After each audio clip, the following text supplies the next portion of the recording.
नमस्कार मित्रांनो, learn English through Marathi या प्रोग्राममध्ये आपलं सर्वांचं स्वागत आहे. आणि आजचा जो टॉपिक आहे तो आहे शुल्ड, कुल्ड आणि वुल्ड. शुल्ड, कुल्ड आणि वुल्ड. बघा, आता आजचा इंग्लिश भाषेमध्ये आपण कसा वापर करतो तर ते आपल्याला आज बघायचं आहे. तर सुरू करूया. बघा, आता जेव्हा आपण शुल्ड बद्दल बोलतो तर शुल्ड आपण केव्हा वापरतो? बघा, जेव्हा एखाद्याला काय द्यायचं असेल, सजेशन द्यायचं असेल किंवा एखाद्याला ॲडवाइस द्यायचा असेल, बरोबर, ॲडवाइस किंवा सजेशन किंवा मग ऑब्लिगेशन असेल. आता ऑब्लिगेशन म्हणजेच काय? एखादी गोष्ट बंधनकारक असणे. बघा, एखादा नियम असेल, एखादा रूल असेल तर तो रूल कसा असतो? आपल्यावर बंधनकारक असतो. म्हणजेच काय? ते आपल्यासाठी काय आहे? ऑब्लिगेशन आहे. आलं लक्षात?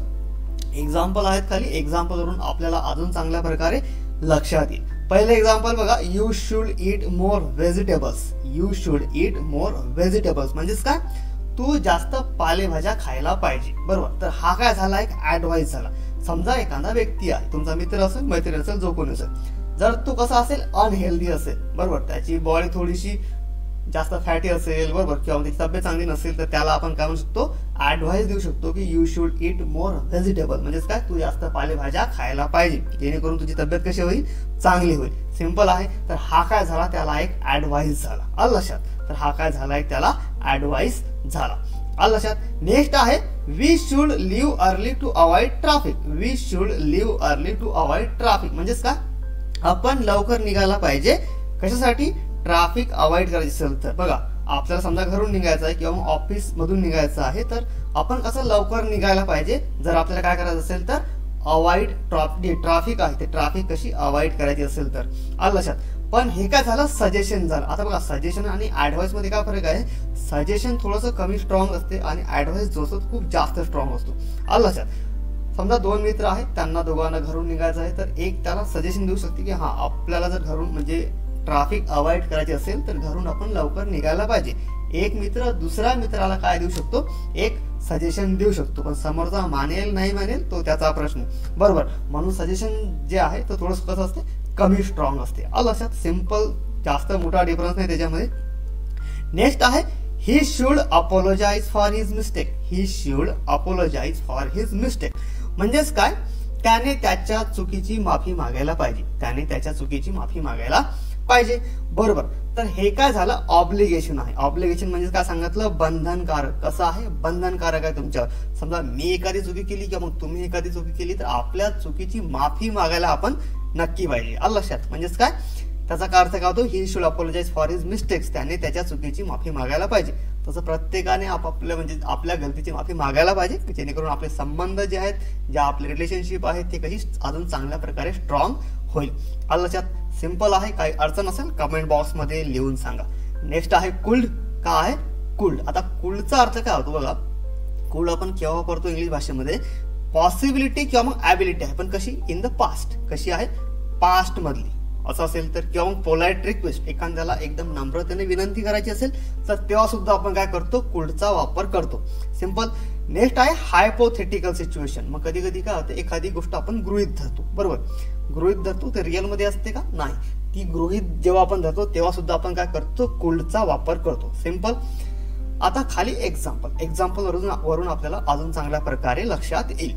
पहिलं एक्झाम्पल, शी कुड स्विम व्हेन शी वॉज 5. शी कुड स्विम व्हेन शी वॉज 5 म्हणजेच काय? जेव्हा ती 5 वर्षाची होती तर तेव्हा ती पोहू शकायची. आलं लक्षात? म्हणजेच काय? तिची ॲबिलिटी आहे, पण कशी? पास्ट मधली. काय आहे? पास्ट मधली ॲबिलिटी आपण सांगत आहे. जेव्हा ती 5 वर्षाची होती तर ती पोहू शकायची. आलं लक्षात? सिंपल आहे. नेक्स्ट आहे, we could go to the park if it stop raining. We could go to the park if it stops raining, बरोबर. आपण पार्क मध्ये जाऊ शकतो, पण केव्हा? जर पाऊस थांबला तर, बरोबर. आता इथं काय आहे? पॉसिबिलिटी आहे. का आहे? पॉसिबिलिटी आहे. आलं लक्षात? तर पॉसिबिलिटी असल्यामुळे इथं आपण आता पाऊस थांबलाच नाही तर आपण जाईल कसं? तर इथं कशी सिच्युएशन कशी आहे? 50-50 आहे. पाऊस थांबला तर जाऊ, नाही थांबला तर नाही जाऊ. म्हणजेच काय? पॉसिबिलिटी आहे, चान्स आहे. We could go to the park if it stops raining. आपण काय करतो? आपण जर म्हणजे आपण पार्कला जाऊ शकतो जर पाऊस थांबला तर. सिंपल आहे. नेक्स्ट आहे, कुड यू हेल्प मी विथ दिस. कुड यू हेल्प मी विथ दिस. आता हे काय झाली? एक पोलाइट रिक्वेस्ट झाली, एखाद्याला नम्र विनंती झाली. समजा तुम्हाला एखाद्याला मदत मागायची आहे, मग आपण त्याला म्हणू शकतो की हा, कुड यू हेल्प मी विथ दिस, बरोबर. तर हे काय झाली, त्याला पोलाइट रिक्वेस्ट झाली, काय तुम्ही मला थोडी मदत करू शकता, असा सेंटेन्सचा काय होतो, अर्थ होतो. सिंपल आहे. आता बघा नेक्स्ट आहे वुल्ड.